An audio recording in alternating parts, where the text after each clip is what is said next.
নমস্কার বন্ধুরা, আজকের রেসিপি নলেন গুড়ের নরম পাকের মাখা সন্দেশ, যা বাড়িতে বানালে দোকানের কেনার প্রয়োজন হবে না।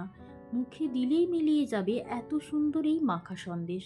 চলুন বন্ধুরা, দেখে নেওয়া যাক রেসিপিটা।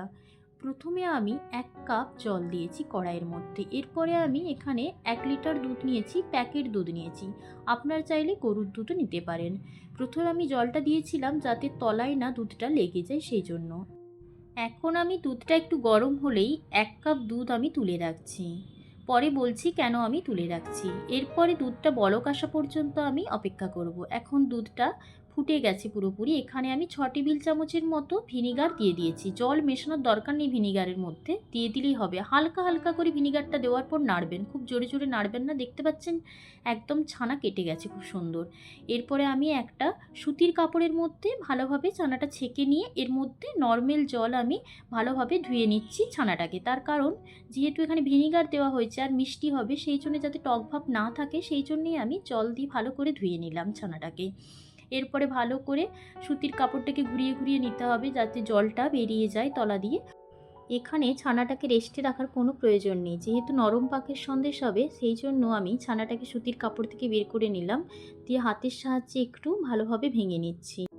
ছানার মধ্যে আমি 3 টেবিল চামচের মতো গুঁড়ো দুধ দিয়ে দিচ্ছি, দিয়ে ভালো করে আমি মিশিয়ে নিচ্ছি ছানার সাথে, কারণ গুঁড়ো দুধ দিলে সন্দেশের টেস্টটা অনেক ভালো হয়। এরপরে হাতের সাহায্যে মেখে নেব খুব ভালো করে। কিন্তু এখানে আপনারা এটা মিক্সিতেও চাইলে একটু ব্লেন্ড করে নিতে পারেন, সেক্ষেত্রে একটু দুধ দিতে পারেন বা অল্প পরিমাণ জলও দিতে পারেন, অ্যাড করতে পারেন, দিয়ে ভালো করে ব্লেন্ড করে নিতে পারেন। তবে হাত দিয়ে মাখলে আমার মনে হয় স্বাদটা বেড়ে যায়। এইভাবে আমি হাতের তালুর সাহায্যে ঠেসে ঠেসে মেখে নিচ্ছি। এখন আমার মাখা হয়ে গেছে।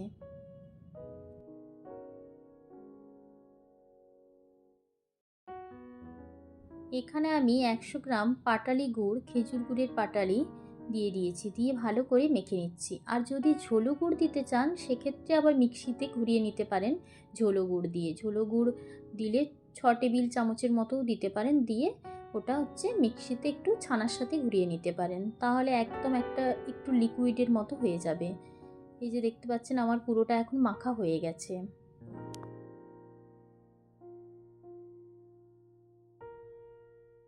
কড়াইয়ের মধ্যে 1/2 কাপ জল দিয়ে দিলাম প্রথমে। তারপরে যেই দুধটা তুলে রেখেছিলাম সেই দুধটা 1 কাপ দিয়ে দিলাম।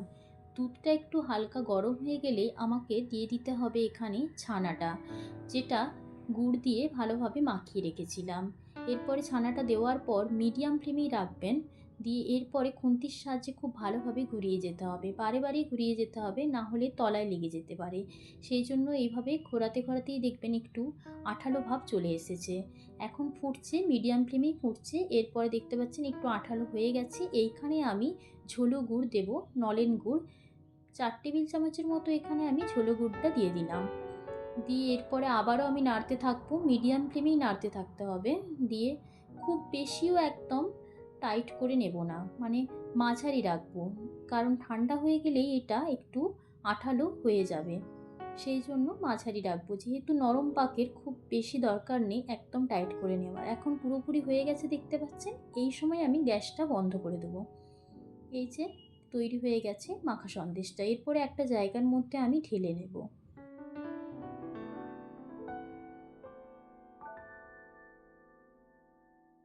এরপরে এই মাখা সন্দেশটা বাইরে রেখে দিলে 1/2 ঘন্টার মধ্যেই জমাট বেঁধে যাবে। এরপরে আমি এখানে একটু কাজু কিশমিশ দিয়ে সাজিয়ে দিচ্ছি। আর আমাদের পুরোপুরি রেডি হয়ে গেল এই নরম পাকের মাখা সন্দেশ। বন্ধুরা, যদি রেসিপিটি ভালো লেগে থাকে তাহলে লাইক কমেন্ট করবেন, সাবস্ক্রাইব করতে ভুলবেন না চ্যানেলটাকে। ধন্যবাদ বন্ধুরা।